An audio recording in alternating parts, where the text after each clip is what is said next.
우리 지난주에서 오늘 이제 두 번째 하나님 원하시는 공동체, 교회가 어떤 곳인지 우리가 잘 알아야 되는데, 우리가 지난주에는 예루살렘 교회, 처음으로 세워졌던 이 초대교회 예루살렘 교회를 통해서 주님이 어떻게 교회를 땅에 만드시고 또 운영해 가신 것을 봤습니다. 교회는 무엇보다 말씀이 중심이 되어집니다. 예수님이 가르침을 받은 사도들, 그들의 입을 통해 흘려는 말씀을 통해서 교회가 든든히 진리 가운데 세워지는 그 모습을 우리가 살펴봤습니다. 말씀이 들어가면 사람들의 삶의 변화가 있습니다. 생각의 가치관이 달라져요. 인격의 변화가 생깁니다. 주님의 모습 형상이 드러나게 돼요. 그래서 나누고 베푸는, 정말 말씀대로 살아가는 역사가 일어납니다. 그러면서 주위 사람들이 보고 감동을 받아요. 영향을 받아요. 부러워해요. 칭찬이 있고 찬송을 하게 돼요. 하나님을 드높이게 돼요.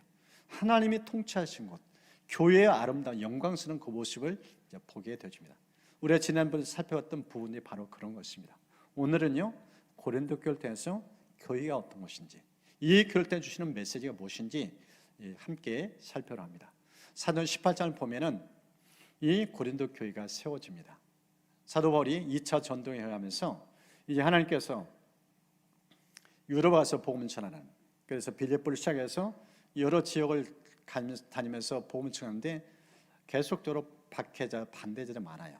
그래서 도망가다가 이제 아덴을 거쳐서 고린도에 옵니다. 이곳에서 하나님께서 위로를 줘요. 격려를 줘요. 그러면서 좋은 만남도 허락하십니다. 브리스길라 아굴라라는 믿음의 부부를 만나요. 이들과 함께 천막을 하면서 아주 큰 동역을 얻습니다. 그러면서 하나님께서 주님께 특별히 위로와 격려를 주셔요. 이 성 중에 내 백성이 많다. 열심히 복음을 증거하라. 그래서 바울이 이 고린도의 지역에서 1년 6개월을 머뭅니다. 그러면서 엄청난 변화가 일어나요. 회당장 그리스와 그 가족이 구원받을 뿐만 아니라 그 고린도 도성에 있는 사람들이 믿기 시작해요. 구원의 역사가 엄청나게 일어납니다. 그러면서 이 고린도 교회가 세워져요. 이 지역은 원래 교통 또 상업의 중심지였어요. 돈이 많아요. 그리고 이 지역은 이 교통이 원하는 곳이기 때문에 각종 나라의 사람들이 많이 모여들었어요. 인종시장이라는 표현들만큼 아시아, 유럽 많은 나라 사람들이 이 고린도로 몰려왔습니다. 그러면서 우상 숭배도 아주 횡행했습니다. 이 아프로디테 신전이라는 곳은 사제만, 여사제만 1000명이 있었어요. 그렇게 우상 숭배가 강한 도시였습니다. 이 지역에 말씀이 들어가고 하나님의 복음이 증거되면서 영적인 지각 변동이 일어나는 거예요. 그러면서 이 고린도 교회가 세워집니다. 그런데 바울은 또 이곳에 오래 머물 수가 없어서 또 다른 지역에 가서 복음을 증거하고 또 제자양으로 한 겁니다. 그런 가운데서 이 고린도로부터 들려온 소식이 들려와요. 이 교회가 잡음이 일어난 거예요. 성도들 간에 갈등, 분쟁이 일어나요. 파벌이 생겨요. 그리고 이런저런 문제들이 계속 드러나는 것을, 이 소식을 접하면서 바울의 마음이 아팠어요. 그래서 갈 수가 없어서 편지를 써서 보낸 거예요. 이것이 이제 고린도전서고 또 후서입니다. 그러면서 이 교회가 무엇인지, 특별히 고린도전서 우리가 읽었던 이 12장을 통해서 교회의 건강성, 어떻게 하면 하나님 원하시는 교회 공택이 이룰 수 있을까? 세 가지 측면에서 이 본문을 통해 주시는 말씀을 함께 나눕니다. 그 첫 번째, 건강한 교회, 하나님 원하시는 교회의 특징이 무엇인가? 개성을 존중한다는 겁니다. 개성을 존중한다는 겁니다. 여러분 이 본문을 보십시오. 13절 12절에 있는 말씀인데, 몸은 하나인데 많은 지체가 있고 몸의 지체가 많으나 한 몸이 같이 그리스도 그러하니라. 몸은 한 지체뿐 여럿이다. 지금 지체에 대해서 강조를 합니다. 많은 지체 여럿. 여러분, 하나님은요 단순하지 않아요. 지루한 분이 아니에요. 다양성을 추구하시는 분입니다. 창세기 1장을 보면은 각종 짐승을 짓고 각종 나무를 만들어요. 각양각색이에요. 사람도 마찬가지입니다. 지금 우리가 이 자리에서 앉아 예배 드리는데 주변 보십시오. 똑같은 분 단 한 명도 없어요. 외모부터 성격 기질, 지난 삶의 배경, 판박이가 아무도 없어요. 성경을 보면은 쌍둥이인데도 서로 달라요. 야곱과 에서. 야곱은 내향적이에요. 엄마 곁에서 집안일을 주로 시중들어요. 부엌 일을 많이 해요. 그런데 그의 형 에서는 털이 있어요. 성격도 거칠어요. 사냥을 좋아해요. 외향적이에요. 집에 가만히 있질 못해요. 밖으로 나돌아요. 사나이 기질이 있어요. 쌍둥이인데 너무나 달라요. 이렇게 하나님께서 다양하게 사람을 만드셨다는 거예요. 그래서 오늘 성경을 통해서 주시는 메시지가 무엇인가? 교회는 다양한 사람들이 독특한 사람들이 모인 곳이다. 이것을 먼저 강조합니다. 그래서 이 성경을 통해 우리가 주시는 메시지가요, 이 개성을 존중하는 문화를 가져야 돼요. 어떻게 이것을 존중하면서 가질 수 있을까? 이 본문에 중요한 지혜를 들려줍니다. 첫 번째가요, 혈통이 다름을 인정해야 되는 거예요. 혈통이 다른 것을 인정해야 돼요. 혈통이 한둘이 아닙니다. 이 본문에 두 가지만 등장했어요. 유대인, 헬라인. 유대인, 헬라인. 그런데 실제 유인의 통계를 보니까 이 지구촌에 있는요, 종족이 어느 정도인가? 13,674 종족. 14,000 가까운 종족이 이 지구촌에 살고 있어요. 혈통이 그렇게 달라요. 너무도 다양한 사람들이 이 지구촌에서 살고 있다는 거예요. 이렇게 각기 다른 사람을 누가 만드는가? 하나님이 만드셨어요. 그래서 서로 각기 다른 것을 인정하는 태도, 이게 굉장히 중요한 것을 오늘 성경은 우리에게 말씀을 합니다. 제가 아는 선교사는요, 이 태국에서 선교하는데 산족에 대해서 선교해요. 몽족이라는 선교 편지가 왔는데 보니까 이 지역에 우상을 섬기는, 귀신을 숭배하는 사람이 코로나 가운데서 코로나 감염돼가지고 죽다 살아났대요. 그때 사경을 헤맬 때 예수를 찾은 거예요. 그래서 오히려 코로나 때문에 예수를 믿은 거예요. 그러면서 같이 우상을 섬기던 동생과 그 가족이 이 언니의 영향을 받고 교회에 나와서 이 가정이 완전히 우상을 정리했대요. 코로나 때문에 예수를 만난 거예요. 그런 선교 편지를 받아봤어요. 알지도 못하는 몽족, 산족, 소수 민족이에요. 근데 그 속에서 하나님의 역사를 일으키는 것, 그 편지를 제가 받아봤습니다. 오늘 이 본문의 두 번째, 하나님의 이 개성, 이 독특성, 이것을 우리가 알기 위해서는 신분이 다름을 또 인정해야 될 것을 말씀합니다. 13절 보십시오. 총자유인이 등장해요. 총자유인, 무슨 뜻이에요? 신분이 각기 달라요. 여러분, 왜 이렇게 각기 다른 신분을 갖게 했는가? 여러분, 신분이 똑같으면요, 공동체가 유지할 수 없습니다. 질서를 제대로 유지할 수 없어요. 군대 조직, 상하 위기에 대해서 분명합니다. 직급이 있어요, 계급이 있어요. 그래서 이 군대 문화가 형성되어져요. 질서가 유지돼요. 군대뿐이겠어요? 회사에 가보세요. 직급이 다 달라요. 사장부터. 각기 다른 직급이 있어요. 그래서 이 위의 질서에서 회사가 움직여지는 거예요. 교회도 마찬가지예요. 여러 직분이 있어요. 교회는 계급 문화는 아니에요. 근데 직급을 통해서 하나님께서 서로의 질서를 요즘에 살 수 있도록 하신 거예요. 오늘 이 본문은 바로 그 메시지를 들려줍니다. 독특하게 각각의 개성을 갖도록 하는데 그 중에 하나는 혈통, 또 하나는 직급도 각기 다르게 만들어졌어요. 그것을 인정하며 살라는 거예요. 수용하면서 그 질서에 순하며 살 것을 말씀합니다. 세 번째는요, 지체가 다른 것을 말씀해요. 여러분, 이 본문을 보십시오. 15, 16절. 만일 말이 이르되 나는 손이 아니니. 16절. 또 귀가 이르되 나는 눈이 아니니. 눈도 귀도 입도 다 달라요. 각각의 기능이 달라요. 왜 이렇게 다르게 만드는가?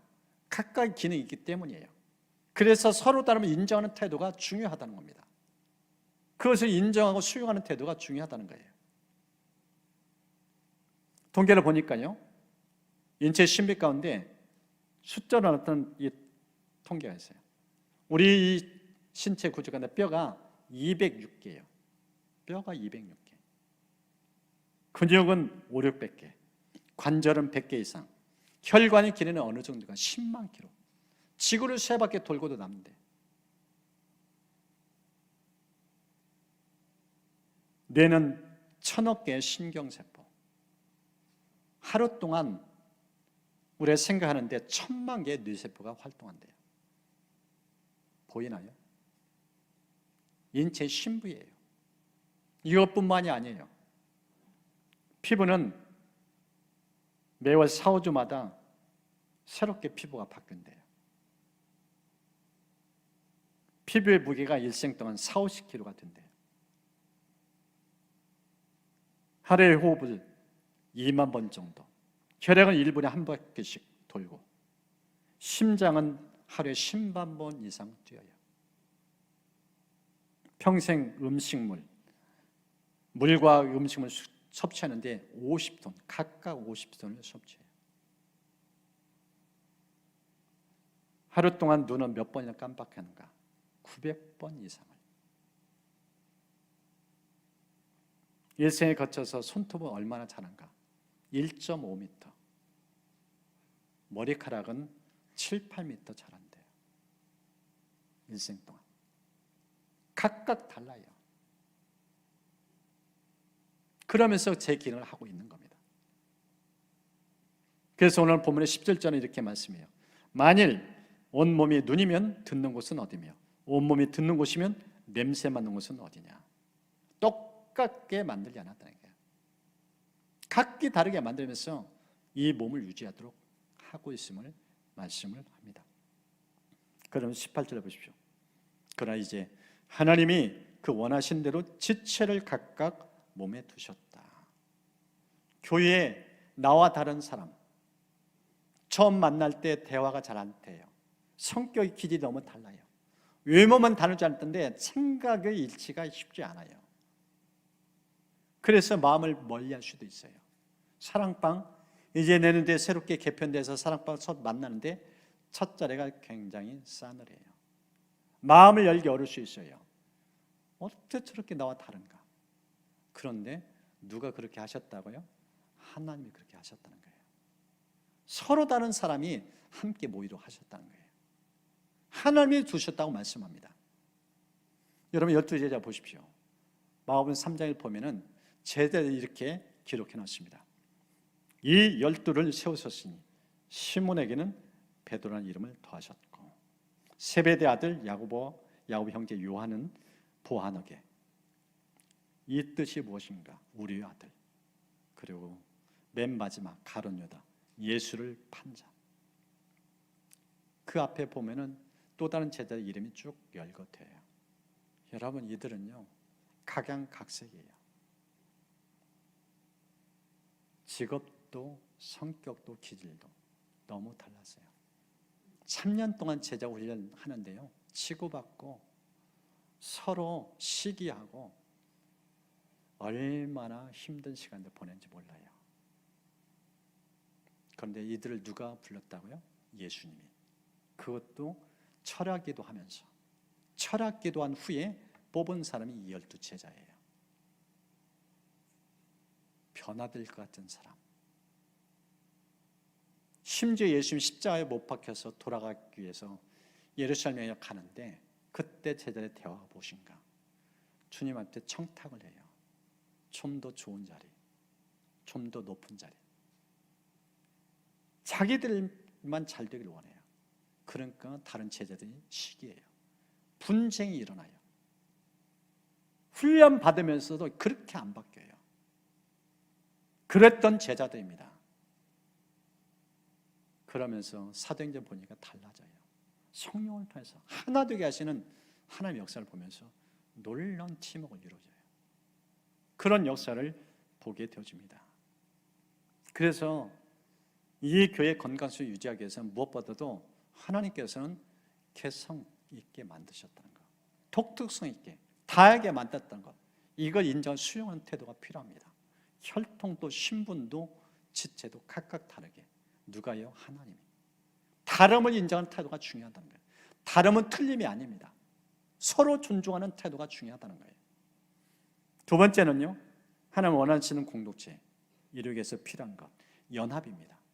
연합을 존중하는 태도가 중요해요. 여러분 12절과 20절 보십시오. 몸은 하나다. 한 몸. 몸은 하나. 계속 강조하는 것. 하나됨 연합을 강조하고 있어요. 앞서서는 다양성을 얘기했어요. 독특성을 얘기했어요. 그런데 다양성의 일치함을 지금 여기서 힘주어 강조하고 있어요. 어떻게 이것을 가능케 할까? 어떻게 이것을 다양성에서 일치됨을 가능하게 해줄까? 이 본문은 그 지혜를 들려줍니다. 첫 번째가요, 서로를 존중히 여기라는 거예요. 서로를 소중히 여기는 태도. 21절 보십시오. 눈이 손들어 내가 너를 쓸데없다. 머리가 발들어 내가 너를 쓸데없다. 쓸데없다는 단어 무슨 뜻이에요? 무용론이에요. 상대방을 인정하지 않는 거예요. 가치를 떨구는 거예요. 무시하는 거예요. 도의시하는 거예요. 필요 없다는 거야. 당신 같은 사람. 우리 사랑방 당신 없어도 돼. 이건 지체의식 아니에요. 이건 연합을 해치는 생각의 태도예요. 연합은 어떻게 가능한가? 상대방을 인정하는 거예요. 서로를 인정하는 거예요. 쓸데없다는 마음이 사라져야 되는 거예요. 한 사람 한 사람 소중하다는 거예요. 이럴 때 연합이 이루어진 것을 오늘 성경은 우리에게 말씀을 합니다. 여러분 한번 생각해 보세요. 눈이 손한테 너 쓸데없어. 그래 손을 잘랐는데 보다 생각해 보세요. 밥을 어떻게 먹어요? 어떻게 건강 유지해요? 어떻게 일을 해요? 손이 없는데? 여러분 손 한번 다쳐보세요.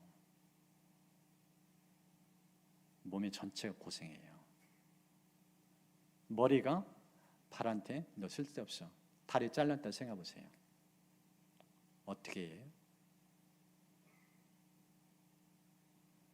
공상만 해요. 실행력이 없어요. 발이 움직이는데 어떻게 활동해요? 그럴 정도로 이 신체 기관 하나하나가 중요하다는 거예요. 내가 볼 때 이 사람 아닌 것 같다. 쓸데없어. 잘라내고 내보내고 그럴 수 없다는 거예요. 주님이 이 공동체 안에 이 사랑방 안에 붙여주셨다는 거예요. 인정할 때 그 속에서 연합이 이루어져요. 오늘 성경 그 메시지를 들려줍니다. 두 번째는요, 어떻게 연합이 가능한가? 연약한 사람, 더 약한 사람을 더 소중히 여기는 태도. 이 본문 보십시오. 22절 23절. 더 약하게 보이는 몸의 지체, 몸에 덜 귀히 여기는 그것들, 우리의 아름답지 못한 지체, 이런 것들이 더 요긴하고 더 소중하다는 거예요. 여러분, 인간의 죄성의 특징이 뭔지 아세요? 사람을 무시하는 거예요. 약자를 괄시해요. 누가복음 16장 보십시오. 부자, 가난한 사람 어떻게 되는지 정확하게 기록됐어요. 한 부자가 있어 자색 옷과 고운 베옷을 입고 날마다 호화롭게 즐겼다. 자기를 위해서는요, 최상을 추구해요. 날마다 새 옷이에요. 호화롭게 살아요. 사치스럽게 살아요. 먹는 것이 인류예요. 늘 잔치하는 문화예요. 그런데 문 밖에 있는 사람, 거지에게는 어떻게 됐는가? 성경 보십시오. 나사로라는 한 거지가 헌데투성이로 그의 대문 앞에 어떻게 됐다고요? 버려졌다. 버려졌다. 그 부자의 상에서 떨어지는 것으로 배불리려 하며 심지어 개들이 와서 그 헌데를 핥더라. 인간이 아니에요. 사람 취급을 받지 못해요. 가난해요. 먹지 못했어요. 부자가 먹던 음식 쓰레기를 먹고 연명을 하는데 심지어 개가 와서 핥아요. 부자가 가난한 자를, 힘 있는 자가 약자를 얼마나 괄시하는지 성경 그 실상은 적나라하게 보여줘요. 이게 세상이에요. 세상 가보십시오. 좀 더 있는 자, 좀 더 가진 자, 없는 사람 옆에 가면은요 얼마나 무시당하는지 몰라요. 근데 성경의 하나님은 절대 그러지 말라는 거예요. 약자 더 소중히 여기는 거예요. 신명기에 보십시오. 내가 밭에서 곡식을 벨 때 그 한 못을 밭에 잊어버렸거든 다시 가서 가져오지 말고 나그네 고아 과부를 위하여 남겨두라. 그리하면 내 하나님 여호와께서 네가 하는 손으로 하는 모든 일에 복을 내리시리라. 나그네 고아 과부 공통 특징이 뭐예요? 약자예요. 이 약자들 어떻게 하라고요? 배려하라는 거예요. 존중하라는 거예요. 돌보라는 거예요. 그러면서 하는 강조점이 뭐예요? 이들은 축복의 통로라고 말씀해요. 이들 어떻게 대안에 따라서 너에게 복이 흘러갈 수도 있고 복이 차단될 수 있다는 거예요. 보는 시각이 달라요. 약자는 무시당하는 존재가 아니라, 괄시하는 존재가 아니라, 내치는 존재가 아니라 가까이에서 섬길 대상이라는 거예요. 이 사람을 소중히 여기면 어떻게 된다고요? 축복이 흘러간대요. 약자는 축복의 통로라는 거예요. 우리 사랑방 안에 세상에서 소외당하고 무시당한 사람 왔어요. 어떻게 대하라고요? 복덩어리가 왔구나. 우리 사랑방 복 주려고 작정했구나. 그런 관점으로 보라는 거예요. 무시하지 말라는 거예요. 함부로 대하지 말라는 거예요. 너무나 존귀한 분이라는 거예요. 이 사람 통해서 우리 사랑방이 우리 교회가 잘 되도록 보낸 축복의 통로라는 거예요. 이런 태도를 지금 말씀하고 있습니다. 야고보서 1장 하나님 아버지 옆에서 정결하고 더러움없는 경건은 곧 고아와 과부를 그 환난 중에 돌보고 또 자기를 지켜 새 속에 물들지 아니하는 그것이라. 경건, 예수 믿는다는 것, 하나님 경외한다는 것, 뭘로 할 수 있는가? 예배 드리는 것? 아니에요. 물론 그것도 중요하죠. 그런데 성경을 보면은 내 곁에 있는 고아 과부 어떤 태도를 대하는가, 어떤 마음을 대하는가, 그걸 보면 진짜 하나님에 대한 경외심인지 알 수 있다는 거예요. 약자를 위한 하나님의 마음, 이거 없이는 신앙이 꽝이라는 거예요. 성경 그렇게 우리에게 말씀합니다. 마태복음 25장은요 심판에 대한 말씀이에요. 심판 때 누가 하나님께 인정받는가, 누가 하나님께 칭찬받고 상급받는가, 약자를 돌보는 사람. 성경은 이렇게 말씀해요. 내가 줄일 때, 내가 목마를 때, 나그네 되었을 때, 헐벗었을 때, 병들었을 때, 옥에 갇혔을 때, 그때 나를 돌보는 사람. 주님이 이렇게 말씀해요. 내 형제 중에 지극히 작은 자 하나에게 한 것이 곧 내게 한 것이라. 지극히 작은 자 한 사람, 무관심할 수 있어요. 그 사람인지 그 사람이 내 옆에 있었는지 기억도 못해요. 그런데 그런 무시당하기 쉬운 존재, 관심 밖에 있는 사람, 그 사람의 따뜻한 마음으로 섬겼는데 그게 누구에게 했다고요? 예수님께 했대요. 그게 곧 예수님을 섬겼다는 거예요. 예수님은 작은 자를 작게 보지 않아요. 그 작은 자를 예수님으로 보아요. 한 사람 한 사람을 얼마나 존귀히 여기는지. 세상은 그렇게 약자를 무시하는데 예수님은 그렇게 보지 않아요. 약자를 향한 태도, 그게 예수님을 향한 태도라는 거예요. 오늘 성경 보십시오.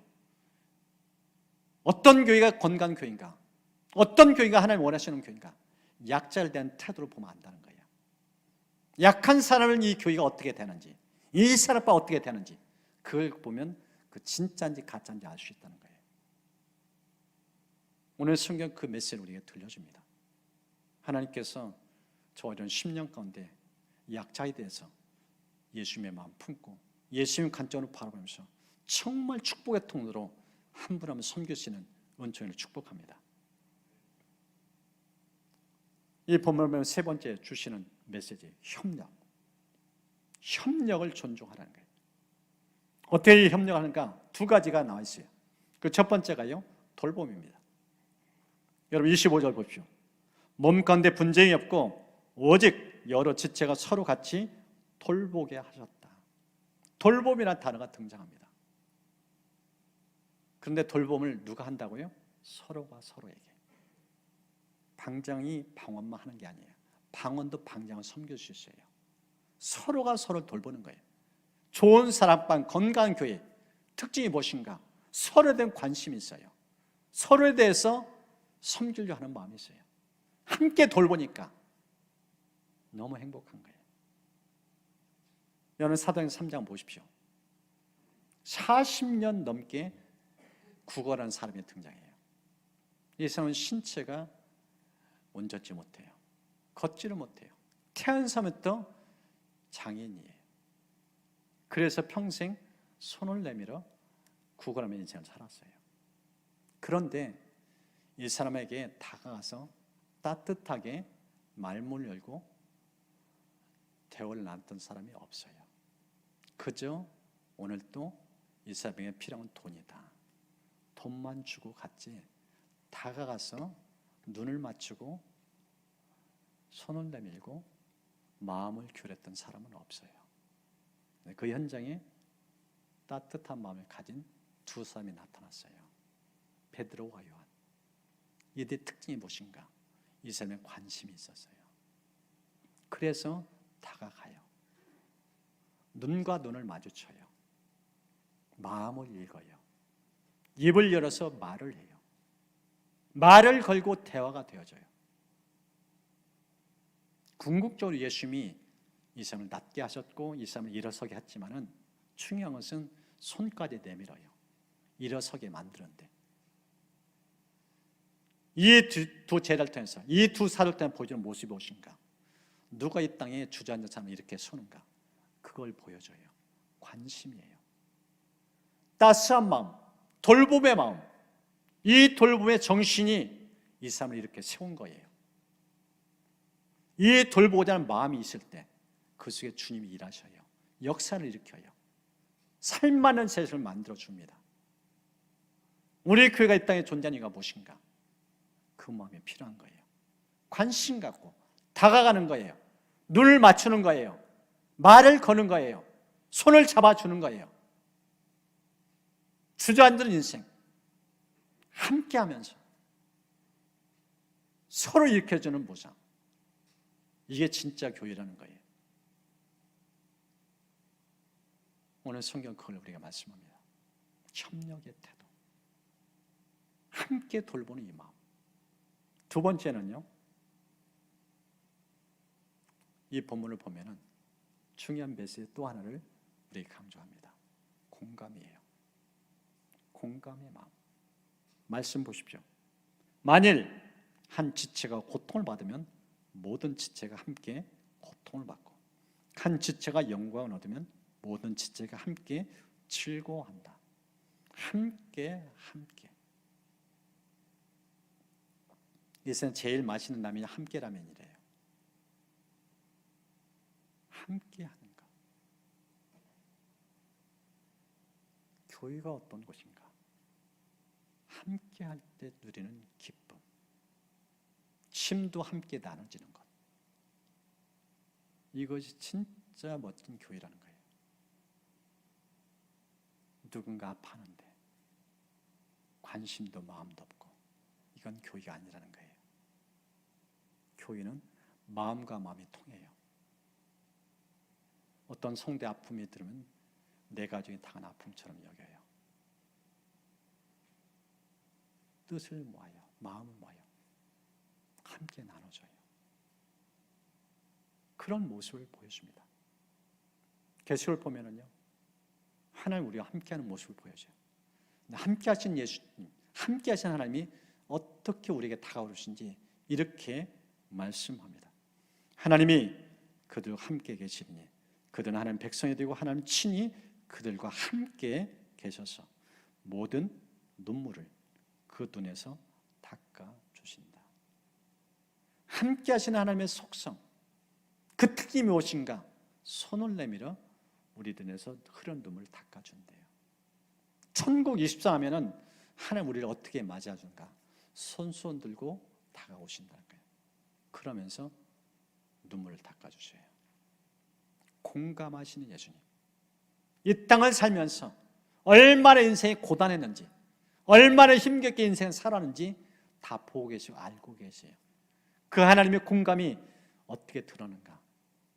눈물을 닦아줘요. 눈물 닦아주신 예수님. 이게 하나님의 공감의 마음이에요. 어떤 교회가 건강한 교회인가? 공감하는 교회. 마음과 마음을 이어주면서 깊은 사랑을 함께 누리는 모습. 오늘 성경은 그것을 우리에게 말씀합니다. 오늘 보면은 크게 세 가지를 우리에게 보여줍니다. 이 고린도 교회를 통해서 주시는 메시지. 어떤 교회가 하나님 원하시는 공동체인가? 오늘 첫 번째가 뭐라고 했어요? 개성을 존중하는 거예요. 각기 다르게 독특하게 만든 것. 그래서 비교하지 말고 서로 인정하는 태도. 두 번째는요, 연합.